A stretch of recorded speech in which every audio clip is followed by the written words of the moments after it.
Lalo po mag-bless sa aming Sunday School Department at ang mga teachers na nandito po, Father God, na nagbibigay ng effort at kanilang talent, Father God. Bless po ang mga bata nandito at mga papunta pa lang po, Father God. Maraming salamat po sa mga binibigay ng blessings at bigyan niyo po ng wisdom at knowledge ang mga bata nito, Father God. Bilang po ang aming sa talangin sa pangalan ni Jesus. Amen. Amen.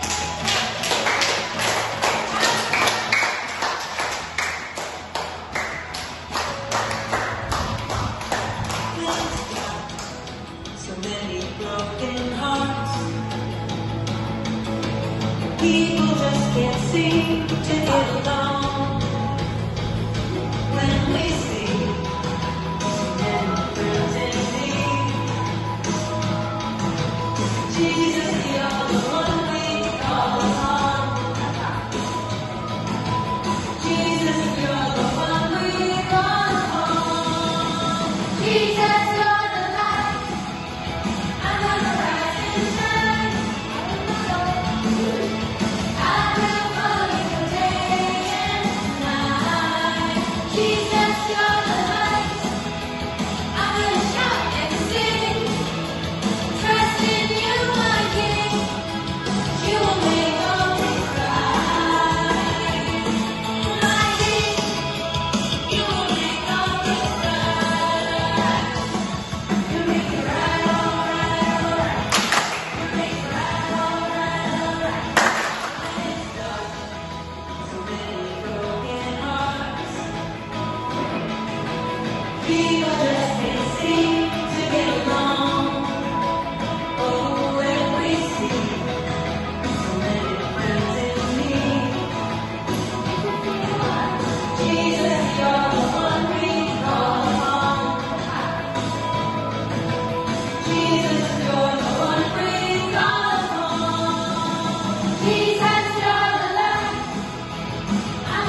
teacher, number 2.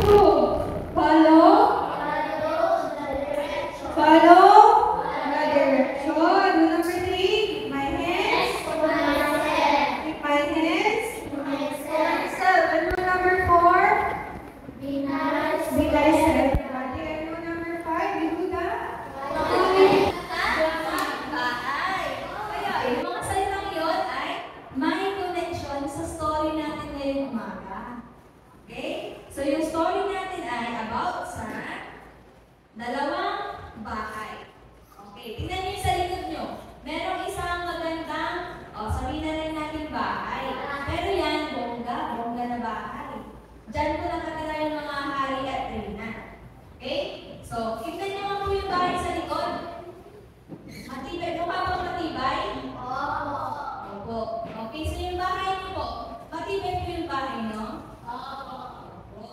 Okay, so, anim na bang ginagawang gumaan, matibay pa rin. Ang galing naman. Okay, so yung bahay, nakikita niyo po ito nasa libro. Okay, tingnan niyo mabuti. Yung nandito sa may right side, dito, anong ginagawa ng lalaki? Nagbubugay. Tama. Sa kabila naman, ano nangyayari? May umabag dito sa larawan. Okay, so, tanda na, yung title natin is Two Houses. Sabihin na natin? Two houses or dalawang bahay. Ngayon, may story si Jesus. Sabi niya, isang araw, may dalawang lalaki. Ang sabi ng unang lalaki, gusto kong magpatayo ng bahay. Sabi niya, ano sinabi ng unang lalaki? Yes, gusto niya magpatayo ng bahay. Pero hindi pa niya sinabi kung matibay ba, kung kulay blue ba, kung mukha bang palasyo, di ba sa bahay daw. Sabi niya, yung bahay na ipapatayo ko ay ilalagay ko sa, o ipapatayo ko sa may bato. Sabi niya, sa bato, ano? Sa rock. Sabi niya, siguro pag pinatayo ko sa may batuhan yung bahay ko, mas magiging matibay. At mas magiging ligtas ako. Sabi niya. So, ang ginawa niya, naghukay siya. Naghukay siya ng naghukay, malalim. Okay. Tapos, isang araw, may tumaan na bagyo. At malakas na hangin. At bumaha pa. Grabe awa. Ano nangyari? Una, bumagyo, bumaha, at may malakas na hangin. Okay. Pero ang bahay na pinatayo niya sa bato ay nasira ka? Hindi ko. Okay, it stood up and firm, sabi niya. Okay, if you listen to me and do as I say, sabi ni Jesus, pag nakinig ka sa akin at ginawa mo ang sinabi ko, magiging katulad ka na lalaking ito. So, ibig sabihin, yung unang lalaki, nakinig siya kay? Kanina siya nakinig?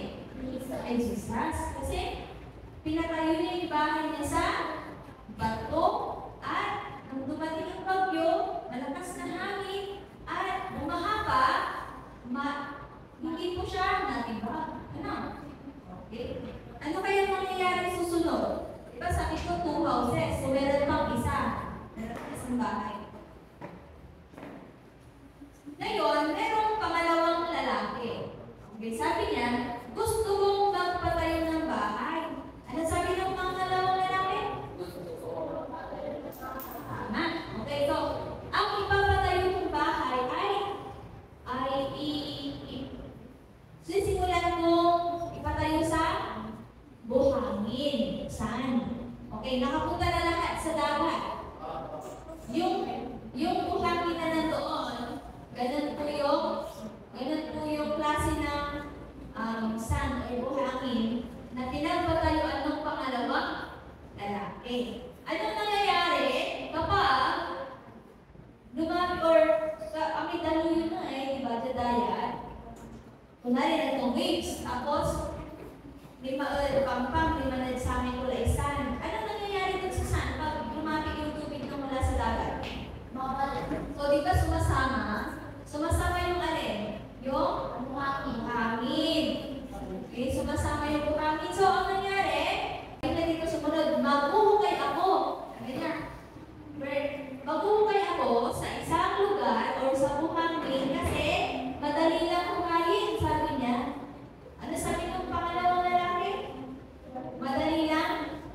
Maghukay sa buhangin.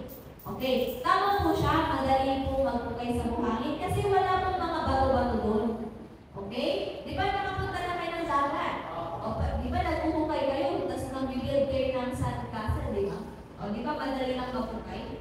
O, ganun po yung sabi ng pangalawang lalaki. Kaya, sa napili niya, magpatayo sa buhangin. Ano ba yung mangyayari? Ganyan. Ting ang ulan, malakas na hangin at bumaha, ang bahay ay nagiba. Ulitin natin na dumating ang ulan. Sabi nga, dumating ang ulan. Malakas na hangin. Malakas na hangin. At bumaha. At bumaha. Ang bahay ay nagiba. Nagiba yung bahay na pinatayo sa buhangin. Opo. Nangyari, parang ganun sa atin pag naliligo tayo, di ba? Pag nasa pampang tayo, no, ang aeroplane sa may sand, tapos masinggap nila, no, akila may day sa buhangin, no. Ganun po yung nangyari sa bahay ng pangalawang lalaki. Ano ba yung matututunan natin doon? Ang sabi dito, ang sabi ng kaibigan ni Jesus na nakikinig sa kanyang kwento ay, okay, ang Panginoon ay binibigyan ng mga tao humihingi sa Kanya at humihingi ng tulong sa Kanya. Okay, so sabi dito, they belong to God's kingdom. God blesses those who are sad. He will comfort them. Okay, so ano pong pakiramdam ng pangalawang lalaki? Ano po sa tingin nyo? Pakiramdam ng pangalawang lalaki. Di ba, nag-iba yung bahay niya? Oo. Malungkot siya. Okay, so when pag lumapit tayo kay Jesus, tayo ay ito-comfort, no? Okay, pero pag nakinig naman tayo sa Kanya, sa utos niya, hindi tayo mapapahama. Katulad ng unang lalaki. Tama ba? Okay.